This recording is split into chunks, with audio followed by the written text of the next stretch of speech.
The quietest shores often hold the darkest secrets. For days, the community of Ocean Springs, Mississippi, held its breath, hoping that 18-year-old Nolan Wells would be found alive. He was a football player, a son, a young man described by everyone who knew him as kind, humble, and deeply loved. But on the 4th of July, he vanished from Horn Island, and now police are reviewing new evidence after a video believed to show his final hours surfaced online. In this video, we break down the known timeline, the latest investigative developments, the newly surfaced video, the search effort, statements from law enforcement, and what authorities have and have not confirmed so far. If you're new here and you appreciate deep dives into cases that demand answers, please take a moment to subscribe. We cover stories like this every week, following the evidence wherever it leads and giving a voice to those who can no longer speak for themselves. Subscribe now and join a community that believes every life deserves to be fully investigated. Police say they now review newly surfaced footage tied to Nolan Wells. Investigators study video clips said to show him during his final hours before he vanishes from Horn Island. Officials try to confirm when this footage gets recorded and whether it truly connects to his story at all. Detectives reportedly pulled this clip from social media, where users first posted it days ago, without knowing its possible connection to Nolan's case. Only after his identity got confirmed did anyone start linking this footage to him. This clip already spreads fast online. Millions watch it, share it, and argue over what it proves. Comment sections fill instantly with theories, timestamps, and guesses about who appears within every frame. News outlets covering Nolan's case now scramble to verify basic details surrounding this footage. Where does it come from originally? Who filmed it? And using what device? Investigators haven't answered publicly, though sources close to the case say verification efforts continue around the clock. Some viewers think it shows Nolan among friends on the beach. Others think it shows total strangers unrelated to him or his final hours. Nobody outside investigators knows for certain, not yet. Questions grow louder by the hour. If you're finding this story as gripping as I am, drop a like below. It helps more people discover these cases and ensures that victims like Nolan are never forgotten. And if you want to see more investigations like this one, we've linked a few more in the description. Go check them out and subscribe so you never miss an update. Could this footage be the missing piece investigators need? Does it truly show Nolan or someone else entirely? Who recorded it, and why does it surface only now? Why did nobody share it sooner during the search itself? None of these questions get answered yet. Instead, investigators stay quiet, choosing caution over speculation.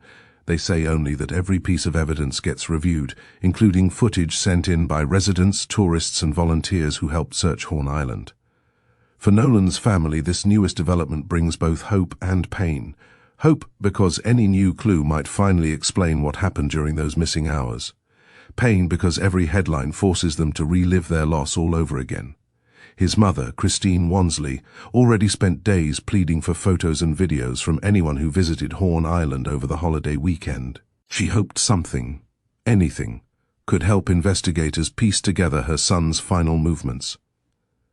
Now footage finally surfaces, though nobody yet confirms what it truly shows. She previously described those days searching for answers as unbearable, waiting through every hour without knowing her son's fate.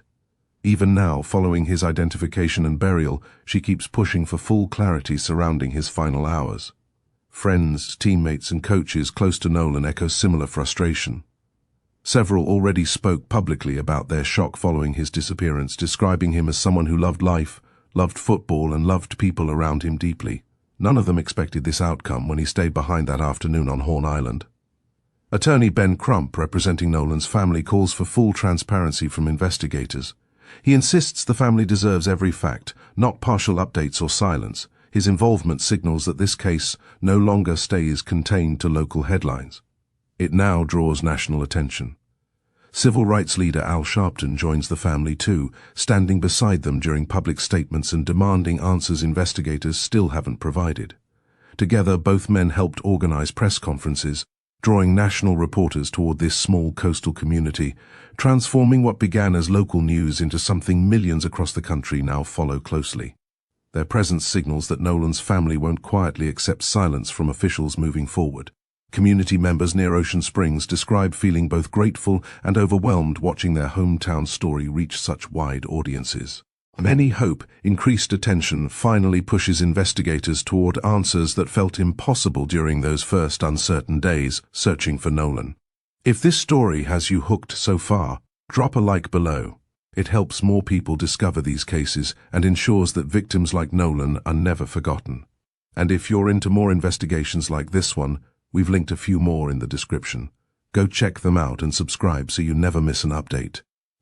Meanwhile, online users dissect every frame of the newly surfaced clip. Some slow down the footage frame by frame, hunting for details investigators may have missed. Others zoom into faces, boats, and shorelines, hoping to identify who stands where and when. Social media turns into its own investigation, separate from official channels. Theories multiply by the hour. Some viewers insist the footage shows an argument breaking out near the shore. Others dismiss this entirely, insisting the group shown has nothing to do with Nolan or his friends. Certain accounts claim they recognize voices within the clip. Others claim they recognize clothing, boats, or even specific stretches of shoreline matching Horn Island's northwest end, close to where searchers eventually found Nolan days later. None of these claims come from investigators, yet they spread nearly as fast as official updates themselves. Officials warn the public against jumping to conclusions. They stress that clips circulating online remain unverified and that no footage yet gets tied officially to Nolan's case. Still, millions keep sharing it, unwilling to wait for confirmation. Reporters note that similar situations happened before during earlier stages of Nolan's case when unrelated photos and clips wrongly circulated online, falsely tied to his disappearance. Investigators had to publicly correct those earlier rumors, urging viewers toward patience instead of panic. Meanwhile, investigators continue combing through everything else tied to Nolan's final hours. Phone records, boat schedules, witness statements, and photos taken that day all sit under review alongside this newest clip. Coroner Bruce Lind previously confirmed Nolan's identity through dental records, following days of uncertainty after his body surfaced near Horn Island shoreline. That confirmation closed one painful chapter of this story, yet opened many more questions investigators still work to answer. Officials confirm autopsy procedures already took place, though full results still haven't reached the public. Toxicology testing remains pending too, leaving investigators without complete answers regarding what truly happened during Nolan's final hours on the island. For now, this newly surfaced footage becomes the center of public attention, overshadowing every other detail investigators quietly continue examining behind closed doors. Sheriff John Ledbetter, leading the investigation, previously stated, "There currently exists no indication drugs or alcohol played any role in Nolan's death." Still, he stressed that toxicology results, once completed, could change or confirm this early assessment.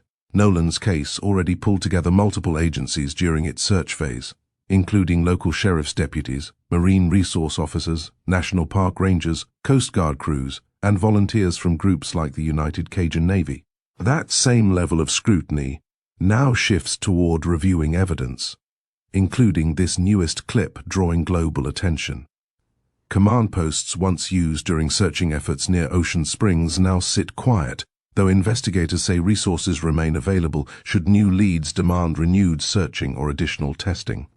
Volunteers who helped during earlier searching days say they still follow updates closely, hoping investigators finally uncover something concrete. Investigators remind everyone watching that footage alone rarely tells complete stories. Context matters, timing matters, location matters. Without knowing precisely when or where this clip gets recorded, its meaning stays uncertain, regardless of how convincing it looks online. Digital forensics teams reportedly examine metadata buried within this footage, hoping timestamps or location data might confirm whether it truly came from Horn Island during Nolan's final hours. This process takes time, sometimes days or weeks, since altered files, re-uploads, and compression often strip away crucial details investigators need. Meanwhile, viewers keep pressing pause, replaying seconds over and over, hunting for anything investigators might confirm publicly. Screenshots circulate widely, each labeled with arrows, circles, and captions, claiming to identify Nolan among strangers standing along the shoreline. Some outlets covering this story caution their audiences directly, reminding everyone that spreading unverified footage risks harming innocent people wrongly identified within these frames. Names already surface online, tied to individuals who likely have nothing to do with Nolan's case whatsoever. Still, public pressure builds. Viewers demand answers investigators simply cannot yet provide. Every day without confirmation fuels more theories, more debate, and more frustration among those following Nolan's story closely. If you're still with me, you're clearly someone who cares about justice and the stories of those who were taken too soon. Subscribe now and turn on notifications so you never miss a case like this one. Every subscriber helps us keep these stories alive. Reporters covering this case note that few developments generate this much attention since Nolan's body first surfaced days earlier. This newest twist reignites conversations that briefly slowed following his identification and initial search conclusion. Legal experts following this case say footage like this, even once verified, rarely settles investigations completely on its own. Instead, it typically becomes one piece among many, sitting alongside phone records, witness accounts, and forensic testing still underway. These same experts point towards similar cases nationwide, where viral footage initially seemed groundbreaking, only for investigators later confirming it showed unrelated events entirely. They caution audiences against placing too much hope into single clips. However dramatic they appear online, still hope remains powerful, especially for families desperate for closure. Every possible clue, no matter how small, offers something worth examining, even when odds favor disappointment over breakthrough. For Nolan's loved ones, none of this brings comfort. Every new clip, every online theory, every unanswered question only deepens their grief while stretching out their wait for real answers. Some close to Nolan already say they refuse watching this footage themselves, finding it too painful, regardless of what it might eventually prove or disprove regarding his final hours. Others describe watching it repeatedly, desperate for closure, searching every frame for something recognizable, something familiar, something belonging unmistakably to Nolan himself. So far, nobody among them claims certainty. Either way, investigators say they understand this tension facing Nolan's loved ones, caught between wanting answers immediately and needing patience while verification continues properly behind closed doors. Yet, before understanding why this footage matters so much, everyone following this story must first understand who Nolan truly was. Long before he ever became part of any investigation, headline, or viral clips circulating online today, his story doesn't begin with footage, theories, or investigators reviewing clips frame by frame. It begins somewhere else entirely, somewhere far removed from Horn Island cameras or courtroom updates still months away. Understanding him means stepping back from every headline written since his death and looking instead toward everything that made him who he was before tragedy ever touched his name, his family, or his community. Nolan Xavier Wells grew up along the Mississippi Gulf Coast inside the small city of Ocean Springs, home to close to 19,000 people.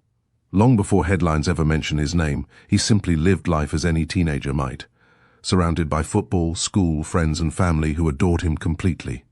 Growing up along the coast, Nolan spent countless summers near water, boats, and beaches, activities woven naturally into everyday life for families living throughout this region.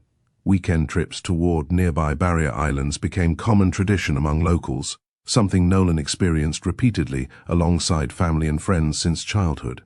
Neighbors describe watching Nolan grow from energetic child into respected young man, someone who greeted everyone warmly, regardless whether he knew them well or barely at all. Teachers recall him as consistently attentive, hard-working, and eager toward helping classmates whenever possible. He graduated from Ocean Springs High School in 2025, closing out years spent competing as multi-sport athlete known throughout his community for talent, humility, and warmth. Teachers, coaches, and classmates already describe him as someone impossible to forget once you meet him. On the football field, he earned recognition twice as all-region wide receiver. Over his junior and senior seasons combined, he hauled in 63 receptions totaling 724 yards and 10 touchdowns. Numbers alone, though never fully captured who Nolan became to those around him. Coaches remember him equally for blocking downfield as they do for catching passes, noting he never complained about doing quiet, unglamorous work benefiting teammates instead of himself. During region title runs across both 2024 and 2025 seasons, Nolan played central role within Ocean Springs' offense, earning trust from coaches and teammates alike. Game nights at Ocean Springs brought entire neighborhoods together, filling stands with families, teachers, and younger children hoping someday to wear the same uniform Nolan wore proudly every Friday. For many watching, Nolan represented everything their football program hoped producing. Talent paired equally alongside character. Teammates remember him differently, focusing less on statistics and more on presence. One longtime friend who grew up alongside him described him simply as respectful, helpful, and someone who stayed happy nearly every single day. Another teammate remembered Nolan's habit of lifting others up whenever they struggled, insisting that being near him pushed everyone toward becoming better people, both during games and away from football entirely. Even players who graduated years earlier still remembered Nolan's impact. One former Greyhound, who now competed at collegiate level himself, once shared his own crossing paths with Nolan back when Nolan still played as underclassmen. He described Nolan as far more than talented athlete. He called him genuinely great person too. Younger teammates coming up behind Nolan mentioned watching how he carried himself during tough practices, never raising his voice, never demanding attention, simply working hard alongside everyone else regardless of outcome. Several credited Nolan directly for helping shape their own understanding of leadership within team settings. Coaches from rival schools even mentioned respecting Nolan, describing games against Ocean Springs as tougher, knowing Nolan competed with such consistent effort and sportsmanship every single time teams met on field. Nolan's head coach, Jake Bramlett, later said publicly that losing Nolan devastated their entire program. He described him as exactly the type of son, teammate, friend, and student every coach dreamed of guiding. According to Bramlett, Nolan's humility, respect toward others, and work ethic spoke louder than any accomplishment achieved on the field. Ocean Springs High School's principal echoed similar sentiment, describing Nolan as remarkable student who left lasting impressions everywhere he went, whether inside classrooms, hallways, or team facilities. Beyond football, those closest to him mentioned his genuine personality and easy smile, something school officials said could brighten entire rooms instantly. Friends described him rarely meeting anyone he didn't immediately treat kindly, regardless of background or circumstance. Following graduation, Nolan signed officially to continue his football career at Southwest Mississippi Community College. During National Signing Day festivities back in 2025, he spoke proudly about sharing this next chapter, alongside several close friends and teammates joining him there too. He called this opportunity meaningful, especially getting to continue playing football surrounded by people who already felt like family. For Nolan, moving forward meant staying connected to teammates who shaped his entire high school experience. At Southwest Mississippi Community College, Nolan quickly became known similarly for character rather than statistics alone. College leadership later described him as well-respected, genuinely popular among both classmates and faculty members across campus. Roommates and dorm mates described Nolan settling into college life easily, staying close alongside friends who transitioned alongside him from Ocean Springs, while also welcoming newer teammates from different towns into their growing circle without hesitation. Professors, coaches, and fellow students there echoed what everyone back home already knew.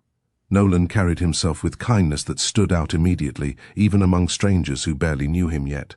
Coaching staff at Southwest Mississippi already began envisioning Nolan's role expanding within their offense heading into upcoming season, viewing him as promising piece within their program's future success both on and off field.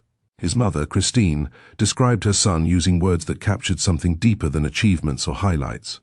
She said Nolan never met strangers, that he loved everybody completely, wanting nothing more than peace between people around him. His stepfather, Elmore, shared similarly warm memories, describing family life filled with laughter, support, and closeness that defined their household long before tragedy ever touched their story. Nolan's parents raised him within community, deeply connected through football, faith, and neighborly closeness. Situated along Mississippi's Gulf Coast, where boating, fishing, and weekend trips toward nearby barrier islands became part of everyday life for many residents. Family friends described holidays spent together as central part of growing up within this household, mentioning cookouts, boat trips, and gatherings filled with laughter that defined summers throughout Nolan's entire childhood, alongside relatives and neighbors alike. Ocean Springs itself carried reputation as tight-knit middle to upper-income community, where football games routinely drew crowds filled with neighbors, teachers, coaches, and extended family cheering together every Friday night. Local businesses along Ocean Springs' main streets often displayed banners honoring student athletes, including Nolan, whose name became familiar throughout town well before tragedy ever touched his story. Churches nearby regularly welcomed families like Nolan's, reinforcing faith and community bonds many residents described as foundations supporting their entire town. Longtime residents described Ocean Springs as a place where everybody eventually knows everybody, where student athletes become community fixtures long before graduating, and where losing someone like Nolan reached far beyond just his immediate family circle.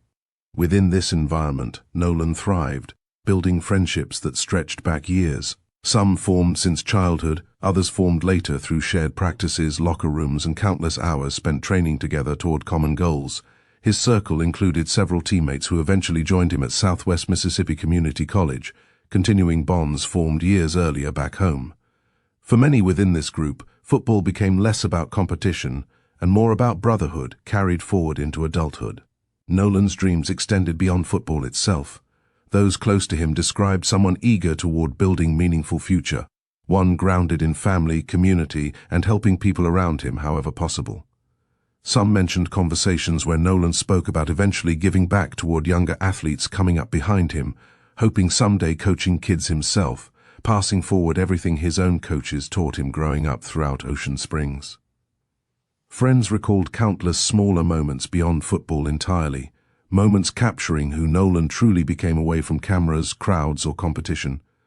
Quiet conversations, inside jokes, and everyday support offered toward friends struggling emotionally painted someone deeply caring beneath his athletic accomplishments. Several friends mentioned Nolan checking in regularly during difficult times, sending simple messages just letting people know he cared, expecting nothing in return beyond seeing those around him doing better. Nobody within Nolan's circle ever described him negatively. Instead, every remembrance shared publicly repeated similar themes: kindness, humility, warmth, and genuine love toward everyone fortunate enough knowing him personally.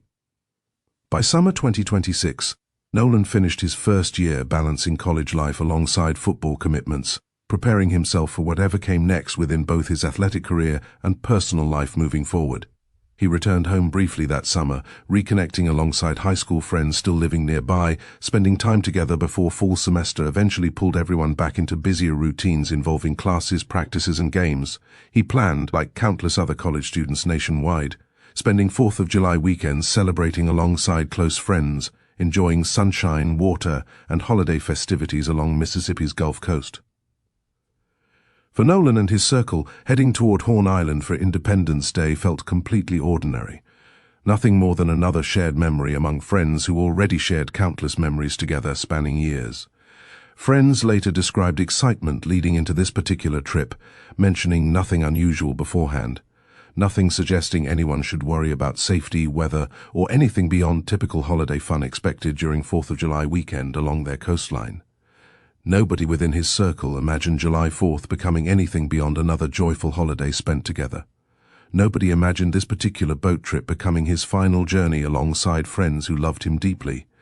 Yet somewhere between laughter, sunshine, and holiday celebration, everything changed completely, transforming ordinary holiday memory into tragedy that reshaped an entire community. Horn Island stretches close to 14 miles long, yet measures less than 1 mile wide, even at its broadest point. Its long, narrow shape leaves miles upon miles of shoreline exposed directly toward open Gulf waters on one side, while sheltering calmer Mississippi Sound waters along its northern edge. Geologists studying this stretch of coastline describe Horn Island as constantly shifting landform, reshaped continuously by storms, tides, and currents moving sand across its dunes and beaches over centuries. Nothing about this island stays fixed permanently. Even its shoreline gradually moves year after year. No roads or bridges connect Horn Island toward mainland Mississippi. Visitors reach this island exclusively by boat, whether traveling aboard personal vessels, chartered tours, or occasionally kayaks during calm weather conditions. Congress designated most of Horn Island as protected wilderness back in 1978, preserving its untouched dunes, forests, marshes, and beaches from development entirely. Today, this island remains completely uninhabited without permanent residents, buildings, roads, or modern infrastructure beyond one small ranger station positioned near its center. Wildlife protection remains central toward Horn Island's purpose. Migratory birds, nesting sea turtles, and numerous native species depend upon this undeveloped stretch, something officials continue protecting carefully despite growing visitor numbers throughout recent years. Camping remains allowed across Horn Island, though without designated campsites or facilities travelers might expect elsewhere. Anyone staying overnight must carry everything needed personally, including fresh water, food, and shelter, since nothing gets provided locally across this entire wilderness area. For residents throughout coastal Mississippi, visiting barrier islands like Horn represents common summer tradition, especially during holidays like Independence Day, when boats fill nearby marinas heading toward these remote beaches for celebration. Despite its remoteness, Horn Island attracts heavy crowds during major holidays. Boaters travel from Ocean Springs, Gulfport, Biloxi, and surrounding coastal towns, anchoring near shore, wading onto beaches, and gathering along its northwestern tip, which locals consider especially popular thanks toward calmer waters and scenic shoreline found there. This exact stretch near Horn Island's northwestern beaches becomes central toward Nolan Wells' story, since witnesses place him there alongside friends celebrating 4th of July before he later vanishes. Officials familiar with this coastline describe holiday weekends transforming Horn Island temporarily into a crowded gathering spot, packed with dozens, sometimes hundreds of boats anchored offshore, alongside groups scattered across beaches enjoying music, swimming, and celebration together. Local boaters describe Independence Day specifically as one of the busiest days throughout the entire year across these waters, rivaling only Memorial Day and Labor Day weekends regarding sheer volume of vessels heading toward Horn Island's shores. Photographs shared publicly afterward show crowded beaches stretching along Horn Island's northwestern tip, packed with families, teenagers, and young adults celebrating together beneath summer sunshine, seemingly unaware anything tragic would soon unfold nearby. Yet, despite temporary crowds during holidays, Horn Island still lacks basic infrastructure travelers rely upon elsewhere.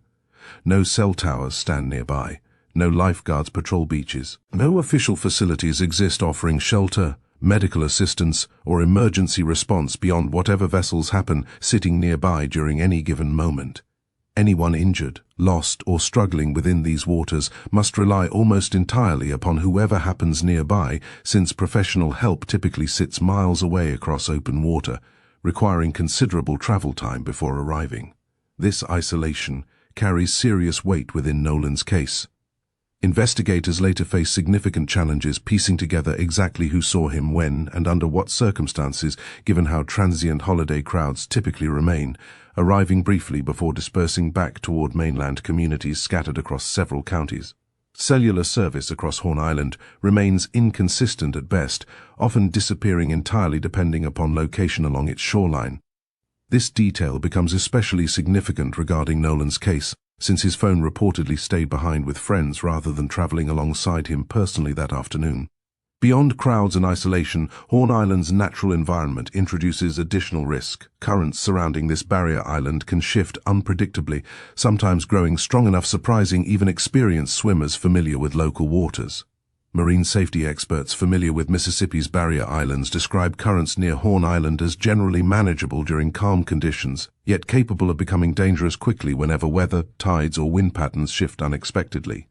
Long-time boaters navigating these waters mention respecting Horn Island's currents, specifically noting how quickly calm afternoon swimming conditions can transform once tides begin shifting later into evening hours. Shallow sandbars extend outward from Horn Island's beaches, creating illusion of safety close toward shore, while deeper channels and stronger currents often sit just beyond, catching swimmers off guard without warning. Search personnel involved later within Nolan's case described these waters as particularly challenging environment for locating anyone missing, given constantly shifting currents capable of moving objects including people considerable distances within hours. Weather adds further complexity. Summer heat across Mississippi's Gulf Coast regularly reaches extreme levels during July, especially combined alongside high humidity common throughout this region. Investigators later consider heat exposure among several factors potentially relevant toward understanding what happened during Nolan's missing hours. Wildlife across Horn Island includes dolphins offshore along with numerous bird species inhabiting marshes, dunes, and forests scattered throughout its interior. While mostly harmless toward visitors, this remote ecosystem further emphasizes just how disconnected Horn Island truly remains from everyday civilization most residents experience daily. Search and rescue operations across Horn Island typically require substantial coordination given its remote positioning. Multiple agencies must launch vessels from mainland marinas, travel considerable distance across open water, then systematically cover miles of shoreline alongside surrounding waters, searching methodically. Command posts established during searches typically sit on shore, often positioned near boat launches like Lake Mars, situated within Ocean Springs itself. From there, coordinators direct vessels, aircraft, and personnel outward toward Horn Island, managing logistics across considerable distance, separating mainland resources from actual search areas. Aircraft, including helicopters and drones, sometimes supplement water-based searches, offering aerial perspective across shoreline and shallow waters difficult covering entirely by boat alone. Even still, weather, glare, and vegetation across Horn Island's interior complicate visibility considerably. This geographic reality significantly shapes how quickly authorities respond whenever emergencies arise near Horn Island. Unlike incidents occurring directly on shore, reaching someone missing near this barrier island requires boats, fuel, favorable weather, and considerable travel time before search efforts even properly begin. For families like Nolan's, this distance introduces additional anguish during uncertain hours following disappearance. Knowing loved ones remain stranded, potentially injured, or worse, across water inaccessible by car or ambulance, intensifies feelings of helplessness during already unbearable circumstances. Investigators handling missing person cases near Horn Island must balance urgency alongside logistical reality. Every hour spent organizing vessels, coordinating agencies, and navigating unpredictable Gulf waters represents time separating investigators from potential answers families desperately seek. Evidence collection near Horn Island introduces unique challenges too. Unlike typical crime scenes preserved easily on shore, evidence potentially scattered across beaches, shallow waters, or deeper channels risks disappearing quickly, whether through tides, currents, wildlife, or simply passing time before investigators arrive properly equipped. Divers sometimes assist investigators searching underwater near Horn Island, though visibility often remains poor, depending upon sediment, weather, and depth involved.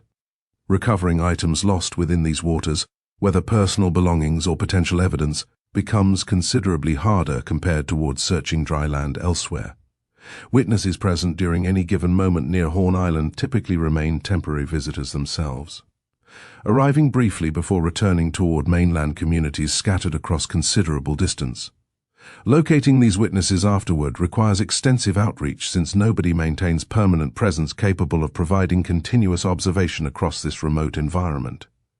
This transient nature surrounding witnesses becomes especially relevant within Nolan's case, since investigators must rely heavily upon photographs, videos, and testimony gathered afterward from visitors who happened present during those specific hours surrounding his disappearance. Investigators reportedly reached out publicly requesting anyone present near Horn Island during that particular weekend share photographs, videos, or recollections potentially useful toward reconstructing exactly what occurred during those crucial hours. Local officials familiar with this coastline stress that Horn Island's popularity during holidays like Independence Day creates unique investigative circumstances. Hundreds potentially witness fragments of relevant events. Yet identifying, locating, and interviewing everyone present remains logistically difficult, given how quickly holiday crowds disperse afterward. Understanding Horn Island's isolation, unpredictable currents, extreme heat, inconsistent cellular coverage, and challenging search conditions helps explain why Nolan's disappearance created such significant logistical hurdles for investigators from earliest moments forward.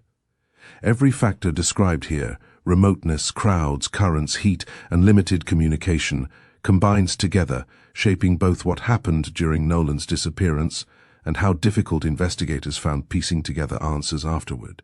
This remote, beautiful yet unforgiving environment becomes inseparable from Nolan's story, shaping everything from initial search efforts through ongoing evidence review continuing today. Nothing about Horn Island itself caused this tragedy directly, yet everything about its isolation, unpredictability, and remoteness shaped how events unfolded, how quickly help arrived, and how thoroughly investigators could reconstruct what truly happened afterward. Understanding this setting fully prepares us toward examining exactly what happens during Nolan's final hours spent among friends, celebrating Independence Day across Horn Island's northwestern beaches before everything changes completely.